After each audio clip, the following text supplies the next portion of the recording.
Good morning, everyone. Good morning, good morning, good morning. I hope everyone is well this morning. This is the ABCs of tongue types.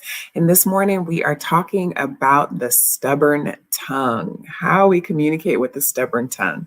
I know it can be very difficult in having to deal with someone who is stubborn because it feels like you're trying to communicate with a wall like that just won't budge. So I know it can be such a challenge in dealing with the stubborn tongue.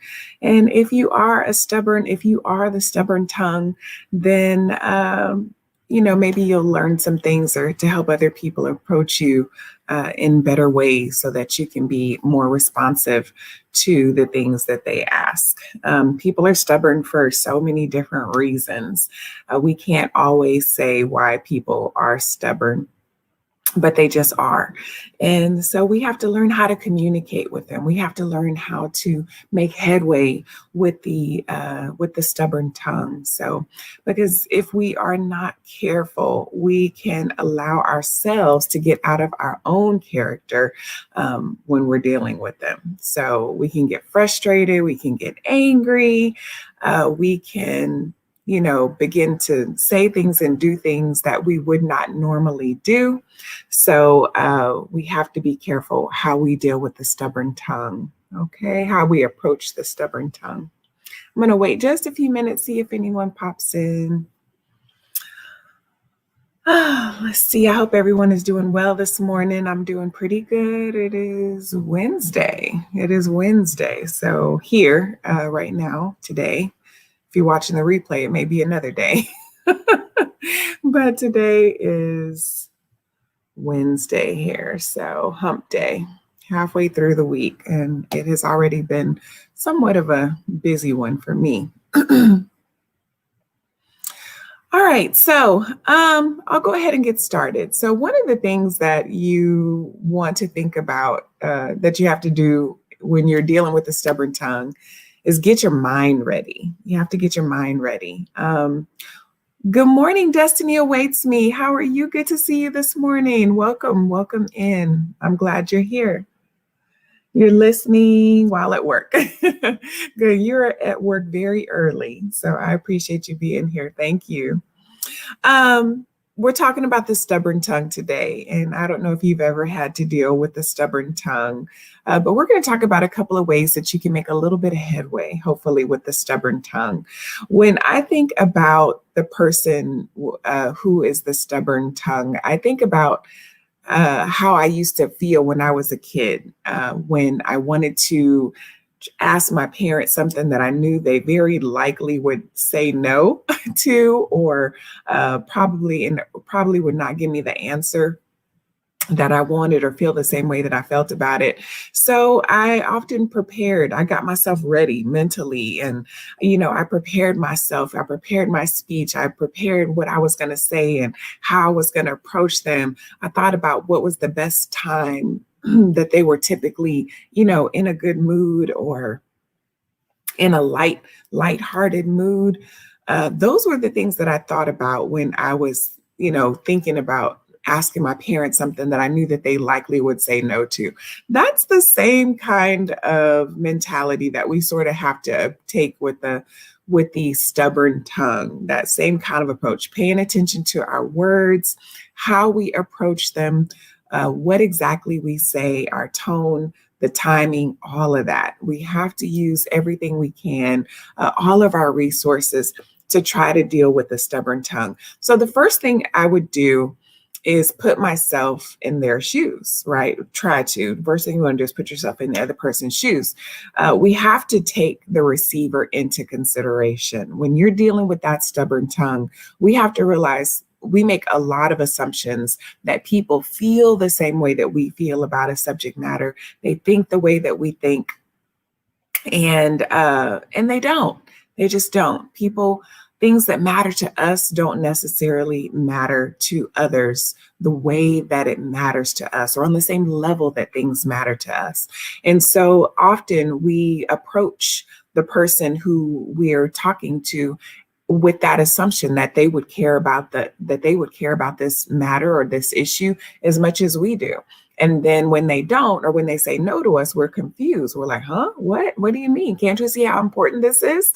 Why are you giving me such grief about this? Like, how can you not see that, this matters, that this is important? So we have to think about who they are and think about the things that they care about. And this is very helpful if you know the person. If you know the person, you kind of know a little bit about how they are, how they feel about certain things. That helps us in how we can prepare our approach for them. So, but if not, we have to get them to understand, or have to get them to understand how we feel about it, or show them the value of what it is that we're trying to bring to them. Let them know who this is going to impact. Who is this going to affect? Does it affect them? Does it affect people around them? Does it affect, the people in their circle? So that way they can have a better understanding of why this is so important. Yes, your mother. I understand completely. We all have that stubborn person, in our lives that sometimes we just hate taking things to, because we know it's going to take energy to communicate with them, because we know they're going to give us some grief about whatever it is that we're trying to get accomplished. Preparing for their responses, preparing for our rebuttal, all of that. So we have to be, this is the frustration that we deal with when we are trying to communicate with the stubborn tongue. So you are not alone in your stress and your struggle with that. And I think it's even harder when it is a parent, or when it is a spouse, even, because there's someone that's close to you, and we often tend to take it personal when they give us grief, or when they give us a hard time about something, and when they're stubborn. Good morning, V Loves TNN. How are you this morning? You up bright and early. Good to see you, sis. Good to see you. I appreciate you being here. Thank you. She's yawning. She gives me a yawning emoji. All right. So yes, it can be very difficult. So we have to prepare to show them how the issue that we're bringing up to them, or the thing that we're talking about, matters. We have to show them their value, and we have to make it matter to them. So therefore, we need to bring in all the why this is important when you're preparing your speech, when you're preparing your conversation. I want to bring this to you because this is affecting this person, right? It's affecting me this way, or it's affecting our children this way. It's affecting our coworkers, or the people who we're trying to help, our customers, whoever it is. Let them know what the value is of this situation. Let them know why you're bringing it to them first, before you even tell them what the issue is, because sometimes we take the person the issue without helping them to understand why it's important and who it's impacting. So if we let them know why you're even bringing it to them in the first place, that helps them to understand, okay, this is something, it raises its value of the conversation. And it's not like you're just bringing something to them, wanting them to, make a decision or discuss something with you about it, and they really don't even know why. Okay, so we have to set ourselves up for success when we're communicating with the stubborn tongue. So who does this affect? Then we have to look at the different variables or possible responses that the person may have, right? So we have to say, well, they may respond this way, they may say this, they may, say something like that. And we have to be prepared for the different types of ways that they may respond. If you are not sure, one of the things that I do often is, especially if I don't know the person very well, is I'll run it across other people. Hey, I want to talk to you. I want to talk to this person about this. Tell me what you think about this, or how do you feel about that? Or if I said this to you, how would you respond, right? And that gives us ideas of different kinds of responses, or different opinions, and even suggestions that a person may have as to how to approach a person. Even it's great if you know someone who knows that person very well, and say, hey, I was thinking about taking this to this person, but I'm not quite sure how to approach them with it. That's also a good idea, is to run it across different people and try to get as many different perspectives as you can so that you can prepare yourselves, appropriately for the different ways that they may respond, right? The next thing you want to do is make sure that you allow for time. Nobody likes to make a rush decision, right? No, it can be stressful sometimes, feeling like you have to make a rush decision, especially if it's something that's important and something that matters on a pretty big level. You don't want to feel like you're having to make a decision in a hurry when you really haven't had time to think about it, when you haven't had time to educate yourself about it, whatever it is, when you're dealing with a stubborn tongue, try to give them some time. Let them know upfront, I need to talk to you about something. I don't need an answer right away. I would like for you to just listen to what I have to say, take what I have to say into consideration. I want you to understand the impact. Asking me any questions that you may have, and then get back with me later, right? You can set the time, say, if we could discuss this before the end of the week, or if we could discuss this before the end of the day. Or this is coming up, right? This is something that's going to be coming up on our plate within the next month or so. Whatever it is, let them know that they have a little time, but you need to discuss something with them. One person says, I have built patience and now the Lord is working and restoring our relationship. That is so awesome. You absolutely need a lot of patience when you're dealing with a stubborn tongue, because often because it matters so much to us, because things matter so much to us and not to them. And if it's taken them a long time to get on board with what we are passionate about, with what we care about, we can get very impatient with the person. So I completely understand that. And then it affects the way we treat them. It affects how we see them. When people aren't in alignment with us on how we feel about things and the way we see things, as much as we like to try to maintain a non-biased approach, it's very difficult. Our human nature is to want to be with like-minded people. Sometimes we have a difficult time dealing with people who don't agree with us, or who don't see things the way that we see things, or who often go against us, or they're just going against the grain. Sometimes we have a difficult time because it takes a lot of energy, and it takes a lot of patience that we don't always want to give. So I definitely understand that, but I'm so happy that the Lord is working with you and restoring you all's relationship. That's everything, because a relationship with a parent, we only get two parents and some of us only have one in our lives that may be active. So it can be very important. Our relationships with our parents dictates so much of how we live. It dictates who we are, how we move and act and be in the world, how we treat our children, how we treat our friends, how we treat our spouses. That parental relationship affects and impacts us on so many levels, more than we anticipate. So it's very good. I'm very happy that the Lord is restoring your relationship with your mother. Good morning, Donna Ree, love. How are you? Good to see you this morning. Welcome. Happy Wednesday to you. We are talking about the stubborn tongue this morning. Hey, A Positive Lifestyle. How are you? Good to see you. I just saw, I just missed you. Pop in. I appreciate you being here. Thank you. And yes, please thumbs up the live. And if you are not a part of this talk family, please hit that subscribe button and share me out with others if you have the ability to do so.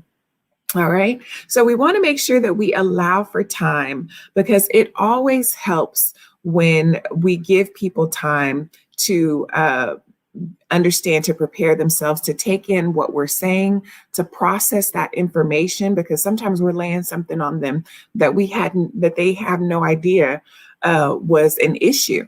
And they may have some thoughts about it, and they may have some, opinions about it. And so we have to be prepared to give them time to get ready. They may have other pressing issues going on in their life. Maybe what we have to bring to them is not their number one priority.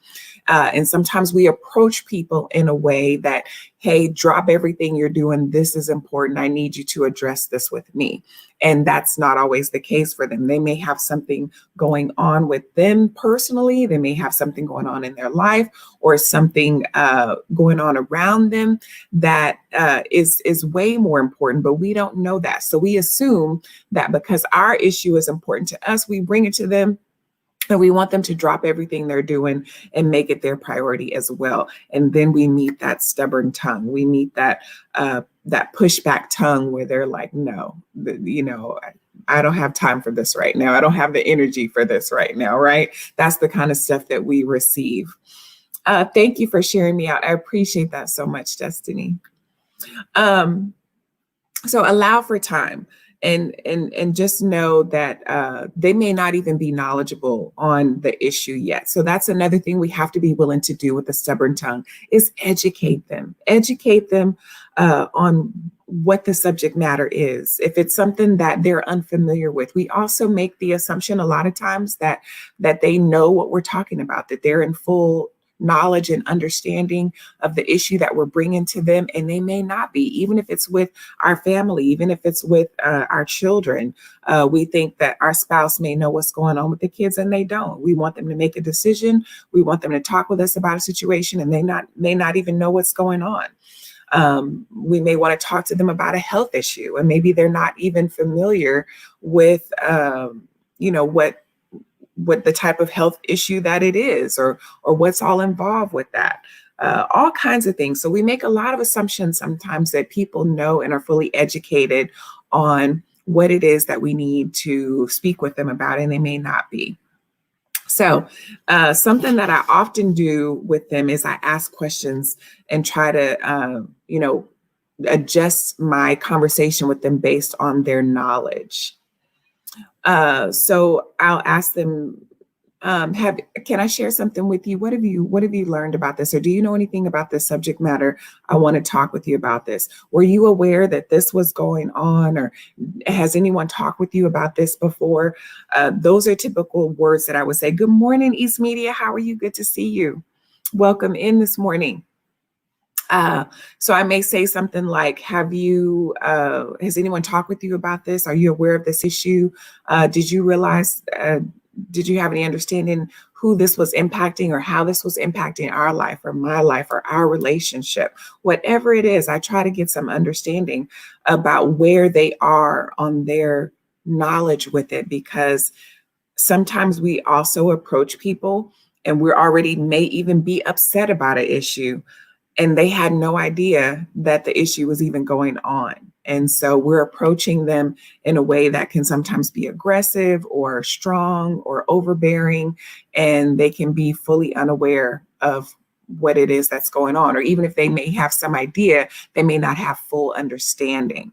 And so we have to be willing to ask and try to find out how much of this, where they are at in their understanding. How much of this do they know? How much of this were they aware of? And then ask them, ask them if they have any questions about it. Is there anything that you don't understand? Tell me what you don't know. What didn't you know about this person or whatever? So don't insult them. Like, how could you not know this? This is your child. This is your coworker. These are your employees. This is impacting this group of people that you are here for, or working for, or whatever it is. And so don't insult them about what they don't know or get angry at them, but just ask them, can you tell me what you know about this? Are you aware that this is happening? Are you familiar with this particular subject matter? Is there anything, tell me what you know about it, or is there anything that you're not aware of, or anything that you don't understand about it? And then be willing to educate them. Well, let me bring you up to speed. Let me let you know what's going on with this person or with this situation, or with me and how I'm feeling, or, whatever it is, be willing to educate them on the subject matter. Good morning, Chef. How are you doing this morning? Good to see you. Good to see you. We are, for those of y'all who came in, we were talking about the stubborn tongue this morning. So it can be very difficult in dealing with the stubborn tongue. So the other thing we want to do is be willing is to acknowledge their words. Okay. we just because a person doesn't agree with us or they may not feel the same way that we feel about it, we still need to acknowledge and accept the way that they feel about it. We may not like it. It may completely go against what we feel or think or know about the situation, but acknowledge what they say. When we don't listen to people, when we don't acknowledge their words, they feel like they're not being heard or understood. And when people feel that way, it makes people feel like you don't care. And if they feel like you don't care, you're going to meet that stubborn tongue.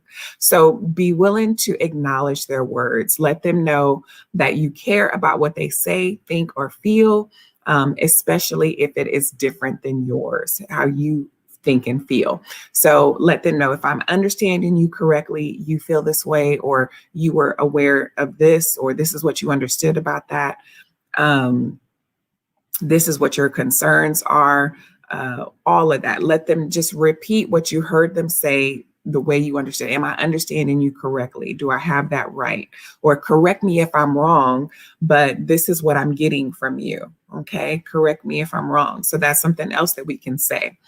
And then move the conversation to, I respect that you feel that way. I respect that this is your take on that, or this is how you see it, or this is why you feel the way you feel, or this is why this is important to you, or this is why you're giving me pushback on this. I understand that you feel that way. And I respect that we don't see eye to eye on this particular subject matter, but I just ask that you give me the opportunity or be willing to take into consideration this, and this, or give me the opportunity to educate you or share with you some things that you may not have known about it, or some things that you may not have understood about this that may give you a different perspective, and ask their opinion, give permission to speak. And so that they will be willing to listen, because if you get their permission to speak, then they will be more willing to open their ears and listen to what you have to say, versus us just throwing information on them that they're not prepared to hear. Okay, so give them respect, and when at all possible, try to remove yourself from the situation and really talk about the impact and the value of the issue. This is impacting me because of this, right? This is impacting our relationship because of this. And I want to have, and let people know what your intentions are. I want to have a better relationship with you. I want us to be able to get along, or to come to some common ground on this particular issue or this situation. Let the person know, I want to work with you on this. I don't want it to just be my way or the highway. And I don't want you to think that it's just going to be your way or no way. So I'm willing to work with you, but we're both going to have to find some compromise, and then find out, where are they willing to compromise? If we can address your concerns, you've shared with me your concerns. I understand why you feel the way you feel. If we can address your concerns, would you be willing to work with me on this, or come to some level of compromise with this? If they say yes, then great. And then that's where we can go down the line of questions. In an ideal world, how would you see this? In an ideal world, how would you like for this to be, right? How would you approach this? How would you handle this? And get their ideas and their thoughts and their opinions, because they may think of something that you never thought of before. They may have some issues and concerns that you never even, took into consideration. And that open your eyes and your mind, because we often get in a way of thinking that we have thought of everything when sometimes we haven't. And so that's why it's really important to find out, to listen and be willing to learn why they feel the way they feel. Sometimes their no is for a reason, but if we don't take the time to ask and try to find out why it's a no, or why they're rebuttaling against it, or, why we're getting such pushback behind it, and we just get angry about it and argue with them about it, then we're not going to make any headway with it. But if we find out why, if they're willing to share with us, why it's, something that they don't want to do, or something they don't want to be involved in, we may find that we have some wiggle room or some areas of concern that we can address that will put them at ease and be more willing to work with us or compromise on the subject matter. The last thing we want to do is give them options. The best thing you can do with a stubborn tongue, if at all possible, is give them options. Everybody likes options, right? Nobody typically wants to uh, know that they don't have options, right? It's just the way it is. We like to feel like we have choices. It gives us a sense of power and control, and helps us to feel like we made a decision, that we made the best decision based on the options, versus if we only have one option and find out later that we could have done something else, we get a little, we can get a little salty about that. So if you give the person options, just say, let them know, I have a couple of there, and there's several ways you can give options, right? You can say, I have a couple issues I need to talk with you about. Do you want to talk about this subject matter first, or do you want to talk about this one first? Let them choose, right? If it's two bad things that they're going to give you grief about, then let them know which one, and then which one they want to talk about first, because that may make a difference in how they feel or how they're willing to work with you. Let them know that, I need to talk with you about this. We do have a couple of options. We can take this approach to the subject matter. Oh, sorry, our sprinkler system came on. I heard something behind my window. I'm like, I hear something. Anyway, I'm sorry. It may not. Let them know we have some options. We can approach the subject matter this way. We can talk about it. We can approach it this way. These are some different options that we have. I kind of want to know what your suggestions are, versus you thinking, oh, this is going to be the best way. I need to just convince them that this is what we need to do. Let them know what the options are. Give them as much information and education on it as possible. Bring them up to speed and say, I'd like to know what your thoughts and opinion are on it. And, we can make a decision from there. Let them know what you thought about it. These are the things that I thought about, but I want to know if you have some different thoughts about it. Help me to maybe see some things that I didn't see. So when we open up the floor and give them voice, then that helps to prevent us from meeting that stubborn tongue, versus here's the situation. I looked at everything. This is what we need to do. That's a completely different approach, and that we might meet that stubborn tongue about. So be careful with how we approach the person. Make sure that they have options. Help them to get as educated about the subject matter as we are. Help them understand the value, why it matters, who it's impacting, and what we hope to achieve out of the conversation. I hope that we can come out of this conversation having a better understanding of each other, having a better relationship with each other, getting on the same page, being able to make a decision, feeling comfortable about where we're heading and moving in the same direction, all of that. So bring that to them, and that will help you, make some headway with the stubborn tongue. So never do we always get what we want, right? That's just not the type of world that we live in. So if we want to have a healthy relationship with people, we have to realize that we may have to compromise some things. We're going to have to put up with some things, or deal with some things, or do some things that we may not want to do, and hopefully they will too. If we approach that stubborn tongue with, I'm going in here to get my agenda accomplished, then you're very likely going to meet that stubborn tongue. But if we approach that stubborn tongue with, I'm here to work with you, I value your thoughts and your opinions, and I want to see where we can compromise. I'm willing to make some adjustments. I hope that you're willing to make some adjustments, and we can find some common ground to work on. But yes, compromise is the key. Here in one of the scriptures that I always keep in mind when I'm dealing with the stubborn tongue is Romans 8:28. All things work together for the good of those who love the Lord and are called according to his purpose. Sometimes when we don't get our way, we get very upset about it. When things don't go exactly how we think they should go in our mind, when people don't respond to things the way we wished they would have, we can get very angry. But we have to remember that God sees beyond what we can see. He knows the past, the present, and the future.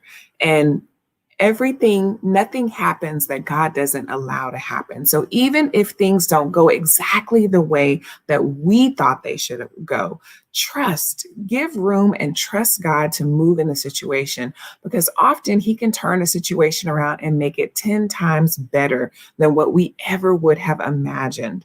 So if we give him room to move, give him the opportunity, accept what the outcome is, and trust that it was the best decision, because he knows things that we don't know. And so what we thought might have been the best approach really may not have been. So if the person is willing to work with you, if they're willing to budge a little, and you say, okay, we'll go with that. We'll move, we'll move on this the way, in a way that we can both see things. We may find that it turns out to be the best outcome versus having just done what we wanted to do, or having just done what the other person wanted to do. Okay. So just know that all things work together for the good of those who love the Lord and are called according to his purpose. No matter what, you are going to be all right. Okay. So that's all. Hey, Pandy, how are you? Good to see you this morning. Welcome in. I'm getting ready to head out. I'm going to pray us out. I appreciate you popping in so much. If you can, catch the replay. We're talking about the stubborn tongue this morning. I just shared some tips and points, things that you all can use and incorporate into your conversation and into your approach when you're dealing with that stubborn tongue, so that you can, get some things accomplished and feel like you're making headway and save your relationship. Save your relationship. All right. So I'm going to go ahead and say a prayer, and then we'll be heading on out for the day. Father, thank you for who you are. Thank you for your love and grace and mercy on us. Thank you for dealing with us when we are in our stubbornness, when we go against the things that you have clearly called us to do, when we do not say or move in according to your word and according to how you have called us to move in according to your purpose. We have to remember that we're not always obedient, that we're not always easy to work with. So when we want to get mad and angry and feel frustrated with others, help us to remind us of how we are with you, that you deal with that same frustration with us, and help us to be patient. Give us patience. Give us the patience to find the right words, to allow people time, to allow people forgiveness, be willing to forgive and to make adjustments and to make room for them to have understanding and knowledge on the subject matter. Father, we are not always patient. We don't always take the time to put ourselves in the other person's shoes. So help us take them into consideration. Help us to remember why we're there. Remember the impact and the value and the importance of what it is that we need to speak about, and also approach them in a way that will not be offensive to the relationship, but to create growth and to be willing to compromise with people. Father, I just pray for every person who is in the chat right now, who has that person right now that they're dealing with, that is being stubborn. And Father, help them with their approach and how they see it and how they approach it and how they speak to the matter and to the person. Help us to keep respect and love and honor in our conversations always. We love you. We thank you. These things I ask in your son, Jesus' name. Amen. All right. Yes, I will. A positive lifestyle. I will check my message. All right. Good to see you all this morning. Thank you all so much for being here. Again, please hit the like button if you haven't. Hit the subscribe button if you haven't. And have a phenomenal, beautiful day. It's hump day. We're halfway through. So make it a good one. All right. Impact somebody's life today in a positive way. Be the light that we are called to be. All right. I love you all. Take care. And I will see you. Have a tip coming out tomorrow. And I'll be back here on Friday morning, 5 a.m. Central Standard Time. Take care. Bye-bye.